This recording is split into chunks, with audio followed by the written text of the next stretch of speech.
What's your opinion about that is Ayurveda biology research? All efforts are to grow around the science of Ayurveda. Ayurveda is at the core of it and everything else is around it. I think this approach is probably very unique. Ayurveda is not used. I think it's perhaps one of the only places on this planet. Do you think Ayurveda can give solution to the society in this aspect? Patients do have a great trust in their individual doctors. May it be of any pathy. A major change at least for access to healthcare. From Ayurveda? Absolutely.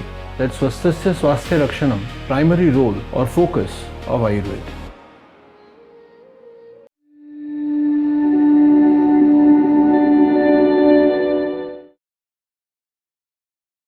As you know, we at TDU work on Medhya Rasayana.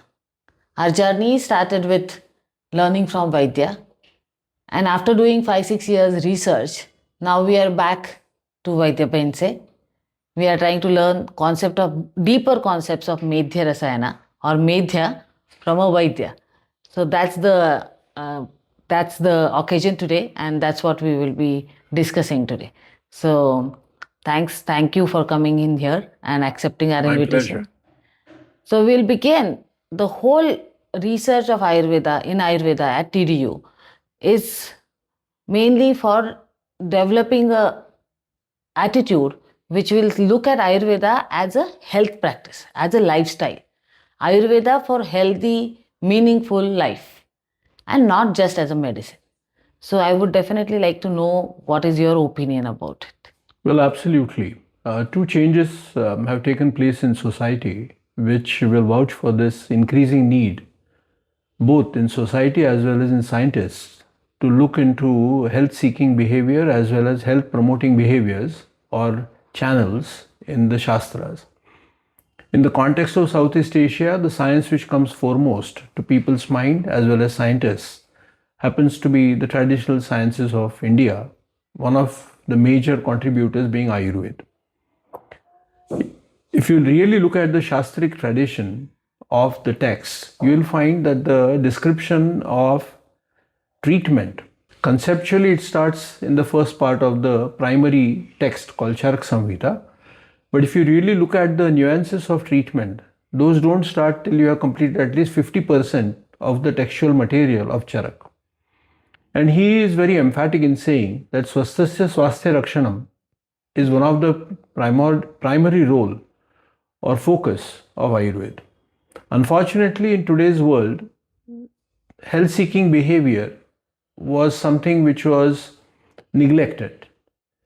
What I refer to two changes which took place in society. One change is that post-COVID, due to the manifestation of COVID in some unfortunate individuals, you had healthy people walking around with you, conversing with you, having a cup of coffee with you. The next day they have some cough, they're taken to the hospital, admitted into an ICU, and that's the end of it. And it was so devastating for people in society because almost everyone that you speak of, at least in India, knows someone who lost their loved ones in a similar way. And that really created a effect where people realize that whatever we are earning in life, there are some things which we should cherish and live to enjoy the fruits of our labor. Now that's something which was a awareness which came out of an unfortunate incidence of the COVID infection or the COVID affliction across society. The second change which has taken place, again unfortunate, is that the availability of good doctors of any system of medicine in India, they were available at a very affordable price. Now with the advent of more emphasis on investigations due to multiple societal changes and more demand by the patients to get investigations done, the cost of medical care has really shot up. If you really look at the reports, post-COVID, in the last 5 years, it is growing almost 15 to 20% year on year. And that's a huge growth. One of the other contributors may be the contribution of people seeking insurance and hospitals inquiring about your insurance status. So that's also something which has unknowingly contributed to the increasing rise of healthcare. So these two changes have made it very important for an individual and his family that they remain healthy and do not really have to go to a medical health provider of any system of medicine. And you can vouch for this in almost all metropolitan cities and tier 2 cities also. You will find that the number of nutritionists, the number of physiotherapists, the number of avenues for seeking and maintaining health, maybe in the form of yoga, has increased. Yes. And so has the adaptability to online forums. Yes. So you'll find that people log in, they subscribe to health caring behaviors, even online. So that's a major change. And absolutely Ayurveda can contribute to health of not only an individual, but also society. Yeah, these are very important points. So that brings us to another question, that COVID, unfortunate incidents of COVID happened.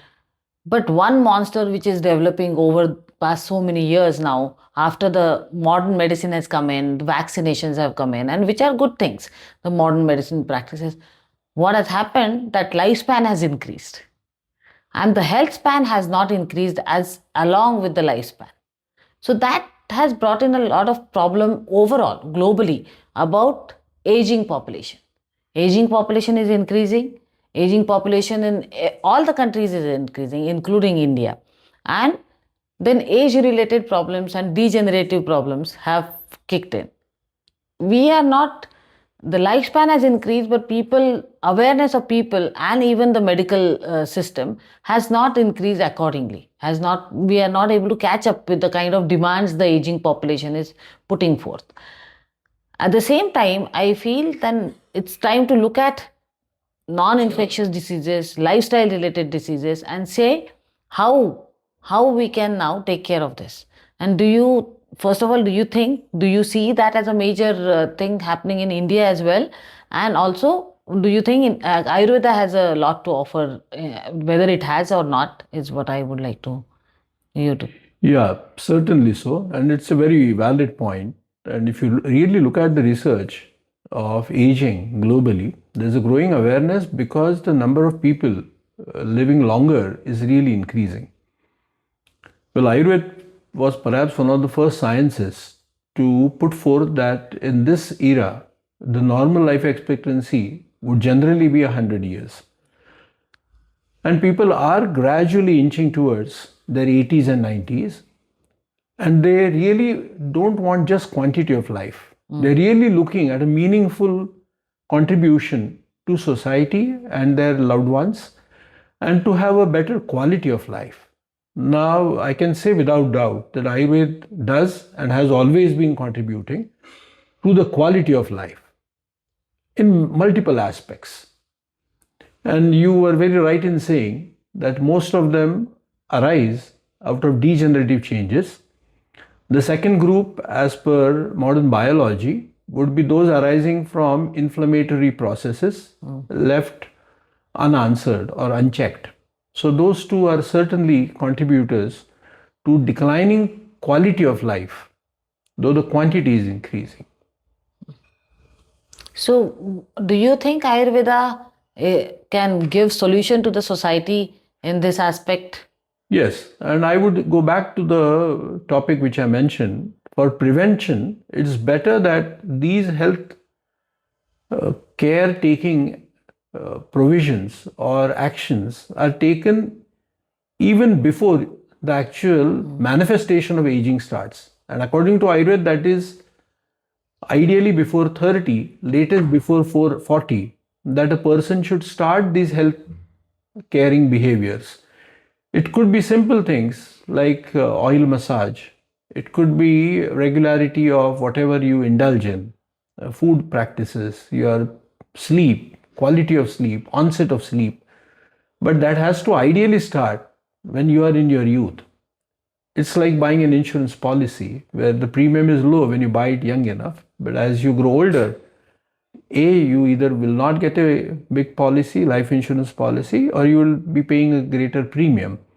Similarly, so if people come to you after manifestation of aging is already expressed in biology of that particular human being, then you can still help them, but there are limitations to what and how much you can achieve, because the process of degeneration has already deeply imbibed into the physiology of that particular individual. So yes, certainly we can help in both aspects, preventive as well as curative.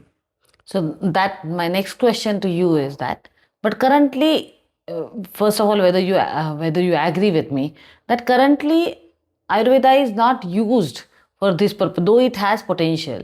It is not used, or people are not even aware that Ayurveda has such offerings, and we can practice Ayurveda lifestyle and get lot of benefits.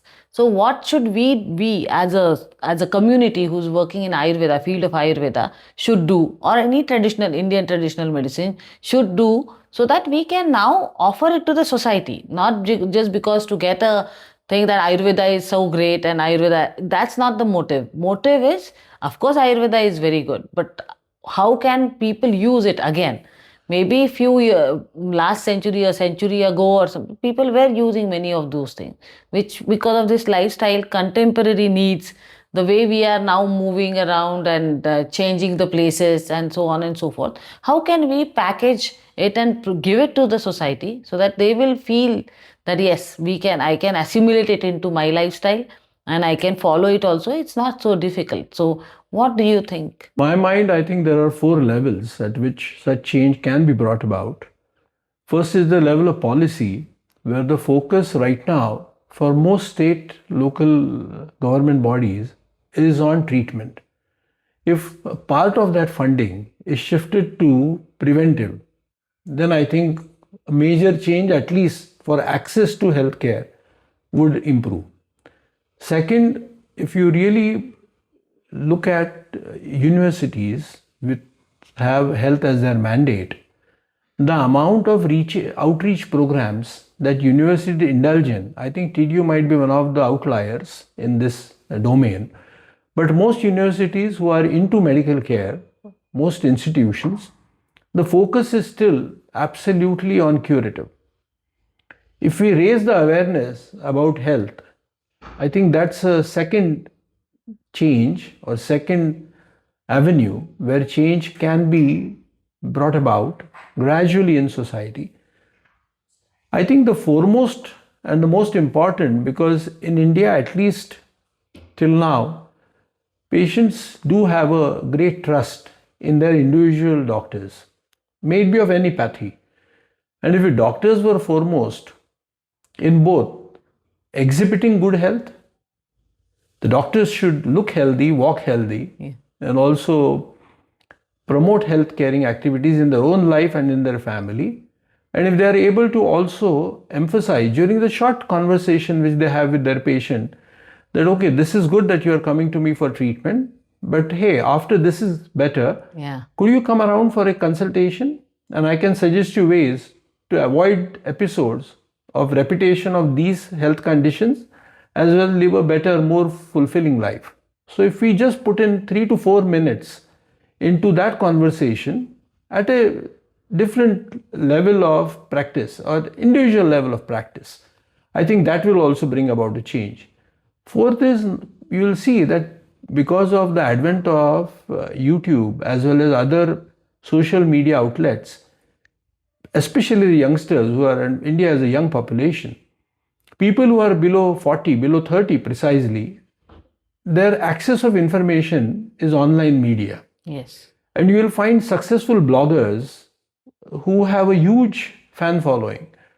Now, if these influencers in today's parlance were to have some talks on health, and if we are able to motivate them, meet them, channelize their energies into promoting health, not of a particular doctor, of a particular pathy, but just raising awareness about being healthy, I think that will bring about a major change, especially in the younger population where it matters the most. So I think these 4 levels might be useful to address this issue. Because the first step is awareness. Little bit of difference of opinion I have, because I have 2 young children at home. So what I feel, that the promotion of health or healthy lifestyle is kind of skewed right now. And when I have been student of Ayurveda now as a researcher, not as a student in a degree student, but as a researcher, and I see Ayurveda has more balanced view about health. It's not so many grams of protein. I'm not saying protein is bad. Nothing is bad or good. And that's one great thing about Ayurveda which I have seen. It doesn't put it in 2 baskets, good or bad. It says in this amount for this individual, for this, for that, in this season, and so on and so forth. This is good, or this has these kind of effects, health effects. So that kind of attitude, I think, can be the same strategy as you just described, that using social media, using the means of communication which are more prevalent now. Can we package Ayurveda in such a way, and can a researcher like me, can we be a contributor in putting Ayurveda as a lifestyle? Practitioners are definitely one of the major things that we definitely acknowledge in TDU and everywhere. It begins with that, Vaidya, the scholars of Ayurveda, the practitioners of Ayurveda, then comes, so it's a twin question. First of all, is Ayurveda a better way to look at health and maintaining health than having a little skewed view of any ways? And second is that, do you think that research will help in those aspects to make that common understanding? Well, I think it matters that the attitude changes from both sides, not only of the youngsters, but we who are so-called elders, and especially sitting in a position of being a physician, if we reach out, and I see youngsters all the time, and I see that the incidence of headaches, migraine headaches, the incidence of digestive disorders, and most important, the increasing amount of youngsters coming in saying that they have hormonal issues or they have issues with focus, concentration, and that is now hampering their professional career. If you just sit down with them and show them both the Ayurvedic context for, say, something as simple as early onset of sleep, they might not agree with you. They might be resistant to that idea, but if you show them some of the contemporary research which has taken place elsewhere in pure sciences, there are a huge amount of research which has taken place in pure biology or human sciences, regardless of system of medicine, which you can share with them. And youngsters in India are now getting more and more adept at using a cell phone to gain access to online platforms, as well as getting smarter with their English skills. So if you show them those references and not talk them down, but come across as someone who really cares for them, they do get it. They might not get it in the first instance, that's fine. But if you also gradually nurture that dialogue and I make it a point to see that if the parents intervene, I request them politely to sit outside. And I say, he's young enough to talk with me and he speaks my language, I speak his language. Let him ask his question. Don't force your way of thought. And gradually, with experience, within 4 to 5 months, they start adopting 1 or 2 health promoting behaviors. From Ayurveda. Absolutely. And they can see the results. They no longer need to come to me as frequently as they used to before. And they are healthier. They are getting fitter, they lose weight, their hormonal issues are resolved, their confidence level is boosted. But the dialogue is very important. If you just talk them down as something like the 10 commandments, that's never going to happen. It didn't happen with our generation either. The means and methods might be different, but there is a amount of free thought which you should respect. And if you do that, change does happen ever so slowly. Not perhaps at the rate I would wish, Yes. but change does happen by experience. Yes. Yes. So the question is, what's your opinion about something which we are doing, that is Ayurveda biology research? I think it's perhaps one of the only places on this planet where that's happening in such an organized form, and where the whole structure lays emphasis on what has been said in Ayurveda. And all efforts are to grow around the science of Ayurveda and have other pure sciences, systems of medicine, or other organized forms of science, may it be statistics, may it be media science, may it be economics, where the Ayurveda is at the core of it and everything else is around it. I think this approach is probably very unique. And do you think that will make the communication with the communities also easier? Both, not only with the community, but with also fellow scientists. And there is also a changed approach. If you really look at it, across systems of medicine, the doctors themselves, may it be of any pathy, and their family members or their loved ones, they are also falling sick. Yes. If you look at the statistics of the Indian Medical Association, doctors are really not keeping good health. And so if you reach out to them and talk with them and share whatever research you have as a university, many minds are open enough to take it. I would be happier if more minds had opened up, but they do take it up. And if you really share with them the kind of work, the kind of acceptance that's happening, not only for Ayurveda, but for various systems of medicines documented by WHO and other global foundations or global institutes, whose data is looked upon with respect. And if you see that, for example, if Mayo Clinic has a Center for Alternative Medicine, if King's College has a Center for Alternative Medicine, and if you just show their websites to your fellow practitioners, made with any system of medicine, that particular center might not have Ayurveda, but the awareness that there is something beyond what is conventional so-called modern medicine is something which is lacking, because our training programs for all systems of medicines are still very, very compartmentalized. There's no crosstalk at all. It's happening in some nooks and corners, but not as much as it should be. So if we don't open ourselves as a university, I would certainly say if we have a program where fellow medical practitioners with any background of medicine, may it be nutrition, physiotherapy, Western medicine, gynecology, subspecializations like plastic surgery, if we are able to open up avenues for them and offer a program which is online and part on campus, I think we might be the first movers in this domain. And believe me, this is happening globally. Sure. So coming to the second part of this podcast or interview, I just want to know, I have shared about our group's research, and mainly we are looking at cognitive wellness, and that too in aging. What happens with aging? How does cognition change with aging, and what good or bad effects it can have? So for one example, I kept saying that some of the faculties with aging get better. Like person gets not just from knowledgeable, the person becomes wise.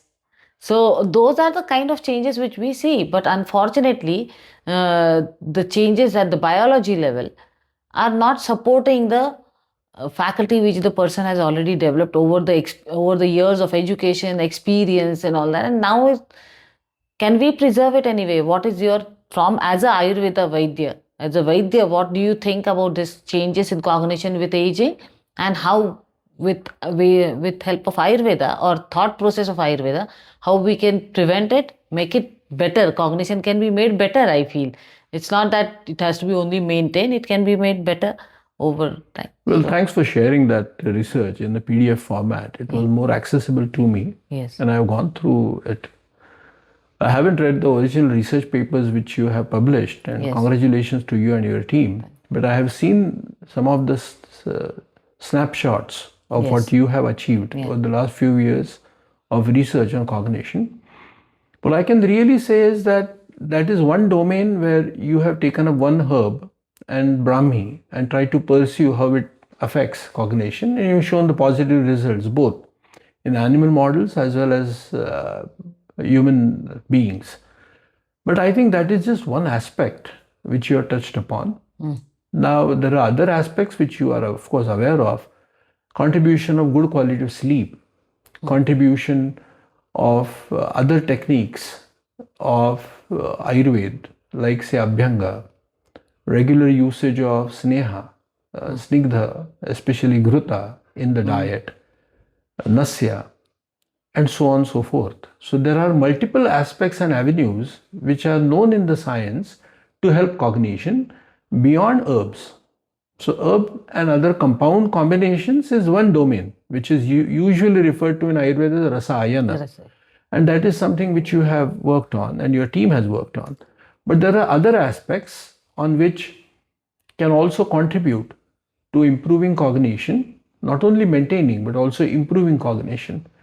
One should also not forget that beyond this, there's also a domain of self-help or group therapy where people really sit down and start solving word puzzles. Yes. Have Sudoku on their laptop or on their handheld device and start using it. So there can be multiple ways of contributing to that, even beyond what Ayurveda has laid down in principle. And if you look at both the aspects of something which is murta, which is seen and has a physical entity, and something which is amurta, which cannot be really seen, perceived, but which can lead to better improvement. And if you use a combination of both, I think the results can be further enhanced. Of course, I am aware of the practical challenges in trying to organize these and how to record compliance and so on and so forth. So defining a research model for this might not be as easy as it appears, but these are also aspects which have a major role to play as per the Ayurvedic Shastra. So another question coming to my mind from this discussion which we had is that we have shared that the Brahmi Grita research what we have done. We have done it with people from the community who are, so to say, healthy of different age, and we are also done it in the animal models of which biology offers. Now we have looked at oral consumption of Brahmi Grita. There are other aspects, as I know, especially for nervous system health, which Ayurveda, as you said, Nasya, Basti, that is medicated enema. These are certain things which are Abhyanga. These are things which Ayurveda has definitely said. But as you mentioned, rightly so, that doing in-depth research for every aspect might not be possible, might not be, I'm just making it a bold statement, might not be required. Maybe this we learned from Ayurveda, we group of scientists who also include Vaidya, cognitive neuroscientists and neurobiologists like me, and then we learned from Ayurveda, from Vaidya, and then we did some research. Now we are going back to Vaidya and saying that this is what our research is showing. Now with knowledge of Ayurveda and modern biomedicine, can we do a extrapolation? That if Brahmi Grita is working on cognition, we also have sleep measures, but not a sleep questionnaire. So if it's helping in cognition, it is likely to help in these things. Even in modern biomedicine, there are repurposing of the drug. This is not at all repurposing. This is actually describing the wider purpose of the dravya or the practice, which Ayurveda has already maybe said in different places. Maybe we need to collate it, we need to talk to people and get the understanding which is practical understanding. Do you think it is possible that? Absolutely, it is possible. So rather than doing every bit of research, now if it is shown that Brahmi Grita is working like this, so Grita being a base has worked like this. So Grita can be for maybe Yashti Grita or there can be Kalyanaka Grita, but we know at least that Grita being base has these and these effects. Biologically, it exhibits like that. And then maybe we can make, so every Gritapaka may not be, we don't might have to do research like this, but we can definitely make a scientific correlation of Grita effect. Absolutely, I agree. There are many kinds of dhupas also, Yes. medicated fumes. Yes. That is something which is also a domain which is not much utilized. Yes. Not enough of research has taken place on the same. Yes. But if we are able to bring about something where the fumigation process or preparing medicinal herb fumes is easier on a day-to-day basis, even that can contribute to such aspects. So it's fumes and not aroma, like not essential oils or... I cannot subgroup it. I haven't put enough thought into it. But it's basically in the classical text something where herb is put into fire, low burning fire, and you imbibe the fumes. Yeah, that's interesting. So those aspects are also aspects which are no longer as prevalent even in a daily practice. Yes. But there are Vaidyas who use those in a larger quantum than other Vaidyas. Is it? Certainly. Okay. Yeah, that's very interesting. So the lastly, so we have looked at cognition and aging right now, but our wish as a group, as we could see while we are doing this research, we could see very next to it is, as you said, sleep. Very next to it is mental health, that and psychological health. So all these things, and physical health and cognitive health, all these are so well connected processes that if we think that now learning from research in cognition, what we wish to do is that that movement disorders, because we are looking at brain when we look at cognition, when we are saying cognition, but there is peripheral nervous system, and Ayurveda has a very different way to look at peripheral nervous system and things related to that, diseases and the health which is required, and mental health and sleep related. Sleep is as basic necessity. So these three things. So which of these areas will have more effect on the society currently? Which one of these areas which I just now said? Which one? Well, you could ideally have a longer wish list, but being pragmatic about the availability of resources, manpower, and funding for such projects, as you already know how much efforts you have put in to get funding in a consistent form, a reliable form for so many years. My personal humble suggestion would be focus only on cognition. And perhaps along with cognition, you can also look at memory and other mental aspects, and not in the initial phase look in for a larger work group for mental health, movement disorders, and so on, because A, your attention will be diverted, B, your resources are finite, and there are multiple people working on those aspects. What could perhaps be done is you could have a smaller study focusing on one of the aspects associated or leads which you have got from your cognitive studies. But personally, I feel that what you have been doing right now, and as I mentioned earlier, there are multiple interventions which can also help cognition. And you have right now, to the best of my mind, worked only on one single herb. Yes. There are multiple choices. So I think looking at the paucity of resources and manpower at this point of time, focusing only on cognition over a period of time would lead you to be a center of excellence or reference for cognition itself. And by itself, it's a huge domain. So you could do it multiple ways if we have the time. Perhaps later we can meet and discuss this in more depth. I have a few more ideas which I can share with you. Yes.